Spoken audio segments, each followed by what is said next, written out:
Good morning friends. आज हम पढ़ेंगे ब्रेन के बारे में।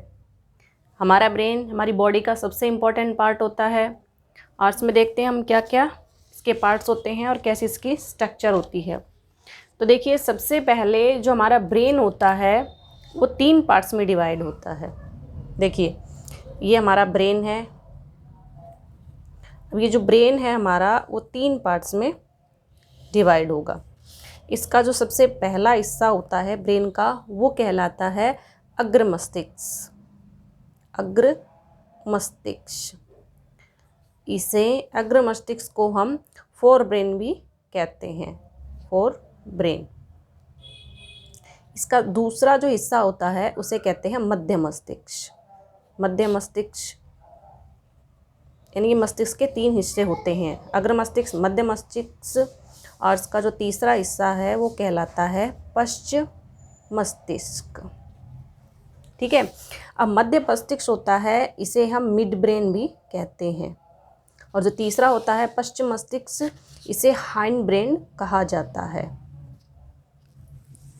अब देखिए, इनकी संरचना में जो हमारा अग्र मस्तिष्क होता है, इस अग्र मस्तिष्क के भी 2 भाग पाए जाते हैं। इसके अंदर जो पहला हिस्सा होता है उसे कहते हैं प्रमस्तिष्क।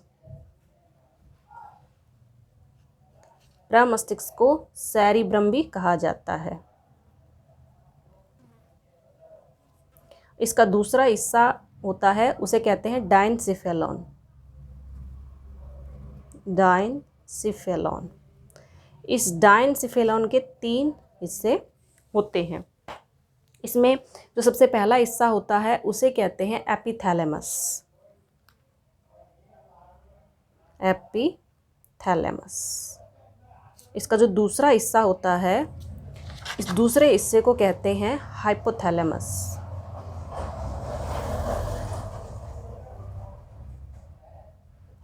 और जिसका तीसरा हिस्सा होता है इसे कहते हैं थैलेमस।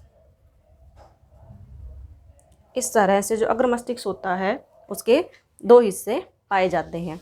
अब देखिए, मध्य मस्तिष्क, जो मध्य मस्तिष्क होता है उसके 2 हिस्से होते हैं। इसमें पहला हिस्सा होता है उसे बोलते हैं क्रूरा सेरिब्राई। क्रूरा सेरिब्राई। और इसका जो दूसरा हिस्सा होता है उसे कहते हैं कार्पोरा क्वाड्रिजेमिना। Corpora quadrigemina. ये मध्य मस्तिष्क के 2 हिस्से हैं। अब देखते हैं सबसे आखिर में पश्चिम मस्तिष्क या हाइंड ब्रेन। हाइंड ब्रेन होता है, उसके हमारे पास 3 हिस्से होते हैं। सबसे बड़ा होता है सेरिबेलम। दूसरा हिस्सा होता है पोन्स वेरोलाई। पोन्स वेरोलाई। और इसका तीसरा हिस्सा होता है मेडुला ऑब्लांगेटा। Medulla oblongata. ये था मस्तिष्क की संरचना का वर्गीकरण, किस तरह से होता है, हर कौन कौन से हिस्से इसके अंदर पाए जाते हैं। अब इन सभी हिस्सों की हम इसकी डिटेल स्ट्रक्चर की हम स्टडी करेंगे। तो देखिए, ये है हमारा ब्रेन। कुछ इस तरह से इसकी स्ट्रक्चर होती है। कंप्लीट स्ट्रक्चर इसकी इस तरह से है। ये ब्रेन की स्ट्रक्चर है।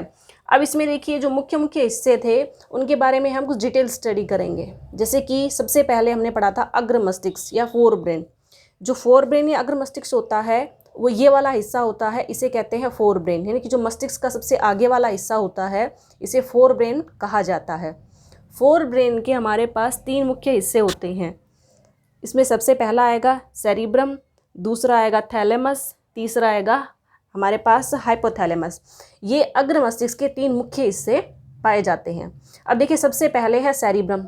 ये सबसे मुख्य हिस्सा होता है फोर ब्रेन का और हमारे मस्तिष्क का, संपूर्ण मस्तिष्क का सबसे इम्पॉर्टेंट हिस्सा होता है। सेरिब्रम में क्या होता है, देखिए, यह मस्तिष्क का सबसे विकसित भाग होता है और साथ ही सबसे बड़ा भाग भी यही होता है। इसके अंदर स्पर्श, ताप और चुभन का आभास होने वाली केंद्र पाए जाते हैं। यानी कि हमारे शरीर में जो स्पर्श होता है या टेम्परेचर बढ़ता है घटता है या किसी सुई चुभाने का जो हमें एहसास होता है वो सेरिब्रम के द्वारा ही होता है। सेरिब्रम एक ऐसा हिस्सा है जो प्रेरक क्रियाओं का संचालन या नियंत्रण का कार्य करता है। अब देखिए प्रेरक क्रियाएं कौन सी होती है? प्रेरक क्रियाएं होती है हमारा चलना फिरना, जो हमारी मांसपेशियां जो कार्य करती है उसे बोलते हैं प्रेरक क्रियाएं। यह बुद्धि और चतुराई का केंद्र माना जाता है, यानी कि हमारे सोचने समझने याद रखने की जितनी भी शक्तियां हैं या केंद्र हैं वो सारे सेरिब्रम के अंदर पाए जाते हैं। इसके अलावा इस हिस्से से यह सेरिब्रम है वो बोलना सूंघना प्रेम और भय इन सब के केंद्र भी इसी के अंदर पाए जाते हैं। देखिए फ्रेंड्स, अब इसके अंदर क्वेश्चन किस तरह से आता है। क्वेश्चन इस तरह से आएगा कि बुद्धि और चतुराई का केंद्र कौन सा है इनमें से। आपको 4 ऑप्शन या 3 ऑप्शन दे दिए जाएंगे, उसके अंदर आपको चूज करना होगा सेरिब्रम, ये या फिर प्रेम भय या फिर हमारे पास बोलना है सूंघने या स्पर्श ताप चुभन इनका आभास होने वाले केंद्र कौन से हिस्से में पाए जाते हैं मस्तिष्क के। तो यहाँ आंसर आएगा हमारे पास सेरिब्रम। अब मस्तिष्क का दूसरा हिस्सा है वो होगा थैलेमस, ये भी अग्र मस्तिष्क का भाग है। थैलेमस में देखिए कौन कौन से कार्य होते हैं। तो थैलेमस जो होता है वो दर्द ठंडे का गर्म का अनुभव है वो करवाता है थैलेमस। थैलेमस ही हमें देखने स्वाद सुनने स्पर्श ताप दबाव कंपन पीड़ा इनके प्रसारण के केंद्र इस थैलेमस के अंदर पाए जाती हैं। देखिए प्रसारण के केंद्र का मतलब हो गया यहाँ पर कि जो इन क्रियाओं का जो प्रसारण होता है पूरे शरीर के अंदर वो कार्य है वो थैलेमस के द्वारा ही संपन्न होते हैं। थैलेमस में ही भावुकता और स्मृति से संबंधित केंद्र भी पाए जाते हैं, यानी कि जो हम भावनाएं हमारे अंदर पाई जाती है या याददाश्त या स्मृति से संबंधित जो हमारे अंदर पाए जाते हैं वो उन सभी का केंद्र होता है वो थैलेमस ही होता है। अब इसमें तीसरा देखिए हमारे पास है हाइपोथैलेमस। तो हाइपोथैलेमस में क्या होता है?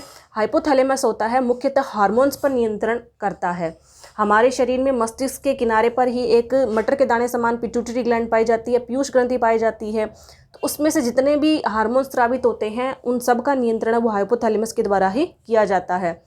देखिए इसमें पीयूष ग्रंथि की स्रावण क्रिया पर नियंत्रण करता है, ये इसका मुख्य कार्य है। इसके अलावा जितने भी बॉडी के अंदर हार्मोन्स सीक्रेट होते हैं उन सभी का नियंत्रण हाइपोथैलेमस के द्वारा होता है। हाइपोथैलेमस के अंदर ही हमारे पास भूख प्यास और ताप पर नियंत्रण ये हाइपोथैलेमस ही करता है ये सारे कार्य। इसके अलावा तंत्रिका तंत्र और अंतःस्रावी तंत्र में संबंध स्थापित करने का कार्य है वो भी हाइपोथैलेमस के द्वारा किया जाता है।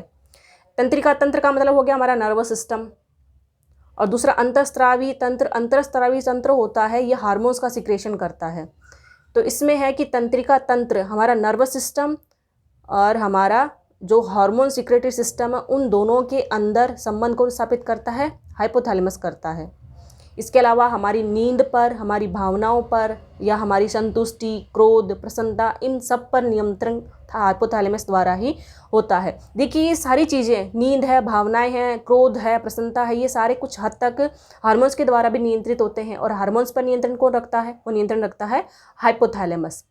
तो इनडायरेक्ट वे में हाइपोथैलेमस इन सब क्रियाओं के ऊपर नियंत्रण रखता है। इसके अलावा जो हाइपोथैलेमस है वो वैसोप्रेसिन और ऑक्सीटोसिन हार्मोन है उसको स्रावण का कार्य भी करता है, यानी कि ये दोनों हार्मोन्स है वो हाइपोथैलेमस के द्वारा ही सीक्रेट किए जाते हैं। तो ये हमारे पास हो गया फोर ब्रेन जो हमारा अग्र मस्तिष्क था, इसका कार्य इसका जो मुख्य 3 हिस्से थे ये 3 हिस्से आते हैं और एग्जाम में क्वेश्चंस भी इन्हीं 3 हिस्सों में से ही पूछे जाते हैं। तो इन 3 हिस्सों के जो मुख्य कार्य थे वो मैंने यहाँ पर लिख दिए हैं आपके पास। अब इसके अलावा देखिए जो हमारा दूसरा था मिड ब्रेन के अंदर हमारे पास था क्रूरा सेरिब्राई और इसके अलावा एक था कार्पोरा क्वाड्रिजेमिया। देखिए ये जो इतना आगे का हिस्सा है ये वाला ये हो गया हमारा अग्र मस्तिष्क, ठीक है। अब ये जो बीच का इतना हिस्सा है कुछ ये हिस्सा इसको बोलेंगे हम लोग मध्य मस्तिष्क, और जो पश्चिम मस्तिष्क आता है उसमें ये हिस्सा और ये हिस्सा ये सारा होता है ये पश्चिम मस्तिष्क के अंदर आता है। अब हम इसके बाद पढ़ेंगे मध्य मस्तिष्क की संरचना। मध्य मस्तिष्क में मैंने आपको भी कुछ देर पहले बताया था 2 मुख्य हिस्से होते हैं, उसमें पहला होता है क्रूरा सेरिब्राई, इसके अलावा दूसरा इसमें है कार्पोरा क्वाड्रिजेमिना। तो इसमें देखिए जो कार्पोरा क्वाड्रिजेमिना होता है वो ये मध्य का हिस्सा होता है, और ये कार्पोरा क्वाड्रिजेमिया क्या कार्य करता है? जो कार्पोरा क्वाड्रिजेमिया होता है वो देखने सुनने की शक्ति का नियंत्रण करता है।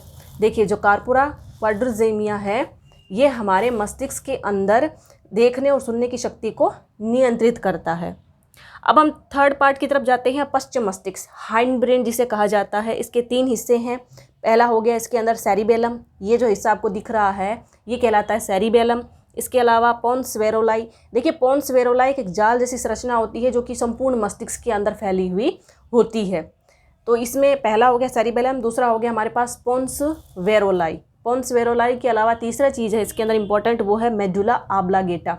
ये जो संरचना है हमारे पास, ये हिस्सा, ये मेडुला ऑब्लांगेटा कहलाता है। उसके बाद ये नोटोकॉर्ड के अंदर आगे जुड़ जाती है यहाँ से। तो ये हमारा मेडुला ऑब्लांगेटा है यहाँ पर, इसे कहते हैं सेरिबेलम। और पोन्स वेरोलाई होती है वो संपूर्ण मस्तिष्क के अंदर एक जाल जैसी संरचना का निर्माण करता है। तो हम सबसे पहले इसके अंदर देखते हैं सेरिबेलम। जो हमारा सेरिबेलम होता है, देखिए क्या कार्य करता है। जो सेरिबेलम है वो मस्तिष्क का दूसरा सबसे बड़ा भाग होता है। अब मुझे अब ये बताइए, अभी कुछ देर पहले ही मैंने बताया था मस्तिष्क का सबसे बड़ा भाग कौन सा होता है। तो जो मस्तिष्क का सबसे बड़ा भाग होता है वो होता है सेरिब्रम। सेरिब्रम जो अग्र मस्तिष्क का हिस्सा था यहाँ पर, उसे कहा जाता था। और दूसरा सबसे बड़ा भाग हो गया सेरिबेलम। ये नाम से दोस्तों आपको याद रह सकते हैं, ये सेरिब्रम था, सेरिब्रम, और उसके अलावा दूसरा था सेरिबेलम। अब देखिए सेरिबेलम क्या कार्य करता है, ऐच्छिक गतियों के लिए पेशियों में समन्वय स्थापित करता है। अब यहाँ आपके पास एक वर्ड है ऐच्छिक गतियाँ। ऐच्छिक गतियाँ कौन सी है, ऐच्छिक गतियाँ जिनके ऊपर हमारी इच्छाओं का कंट्रोल होता है, यानी हम अपनी इच्छा से जो कार्य कर सकते हैं, जैसे चलना फिरना कूदना। जो मांसपेशियाँ हमारी इच्छा के अनुसार कार्य करती है, भोजन को चबाना, इन सभी को कहते हैं हम ऐच्छिक गतियाँ। अच्छा अब ये बताइए अनैच्छिक गतियाँ कौन सी हो गई। अनैच्छिक गतियाँ वो होती है जिनके ऊपर हमारा कोई कंट्रोल नहीं होता, जैसे कि हमारा हृदय का धड़कना, भोजन का पचना या श्वास का लेना, पलकों का झपकना। ये सारी ऐसी अनैच्छिक गतियाँ जिनके ऊपर हमारा कंट्रोल नहीं होता है। तो यहाँ हम बात कर रहे थे जो सेरिबेलम होता है वो ऐच्छिक गतियों के लिए पेशियों में समन्वय स्थापित करता है। देखिए पेशियों में समन्वय स्थापित करने का क्या मतलब है। ऐच्छिक गतियाँ जैसे कि हमारे पास है भोजन का चबाना। भोजन को चबाने का मतलब है कि हम भोजन को चबाएंगे तो हमारी जो मुंह के जबड़े की जो मांसपेशियाँ होती है वो गति करती है। लेकिन जो मांसपेशियाँ ऊपर वाला जबड़ा नीचे वाला जबड़ा, इन सभी का आपस में जब समन्वय होगा तभी भोजन को चबाया जाएगा। तो इनका आपस में समन्वय करना, ये समन्वय करने का कार्य कौन करता है, समन्वय करने का कार्य करता है सेरिबेलम। ठीक है, तो ये इसका मुख्य कार्य था, जो इसमें जो पेशियों में समन्वय स्थापित करना। इसके अलावा कंकाल पेशियों का संकुचन। कंकाल पेशियों का संकुचन, देखिए जब हम चलते हैं फिरते हैं तो हमारी पेशियाँ होती है वो संकुचित होती है, फैलती है। ये सारे कार्य हैं, इनके ऊपर कौन नियंत्रण रखता है, तो इनके ऊपर नियंत्रण रखता है सेरिबेलम। नेक्स्ट है शरीर का संतुलन बनाए रखता है। देखिए सेरिबेलम होता है ये हमारे शरीर का नियंत्रण बनाए रखता है, यानी जब हम चलते तो हमें गिरने नहीं देता, रोक कर रखता है। तो इस तरह से ये कार्य करता है। अब नेक्स्ट देखिए हमारे पास सेकंड चीज़ है इसके अंदर पोन्स वेरोलाई। पोन्स वेरोलाई के बारे में मैंने आपको बताया था कि ये संपूर्ण मस्तिष्क के अंदर फैली हुई संरचना होती है। ये जाल जैसी संरचना का निर्माण करती है। और इसमें क्या था, देखिए ये जो सेरिबेलम होता, जो पोन्स वेरोलाई होती है वो सेरिबेलम की दोनों पालियों को आपस में जोड़ता है। जो सेरिबेलम है इसकी जो दो पालियाँ होती है, दोनों गोलार्धों को आपस में जोड़ने का कार्य कौन करता है, पोन्स वेरोलाई करती है। यह संपूर्ण मस्तिष्क में जालन पथ बनाता है। जालन पथ का मतलब एक नेट जैसी स्ट्रक्चर बनाएगा कंप्लीट मस्तिष्क के अंदर, जो कि जो समन्वय होता है या फिर जो प्रसारण होता है किसी भी सूचना का या फिर किसी भी कार्य का जो मस्तिष्क के अंदर होता है, उसके लिए ये पथ यानी कि रास्ता बनाती है। इसके अलावा च्वर्ण, चबाने का कार्य, लार का निकलना और अश्रुपात यानी आंसुओं का निकलना, इन सभी के अंदर या इन तीन क्रियाओं के अंदर ये मध्यवर्ती नियंत्रक का कार्य करता है। ठीक है, तो जो पोन्स वेरोलाई होती है इसका मुख्य कार्य तो क्या हो गया, जालन पथ बनाता है या मस्तिष्क के अंदर। इसके अलावा जो चबाने का, लार स्रवण का, इनके कार्य होते हैं, इनमें मध्यवर्ती नियंत्रक के रूप में कार्य कौन करता है, पोन्स वेरोलाई करती है।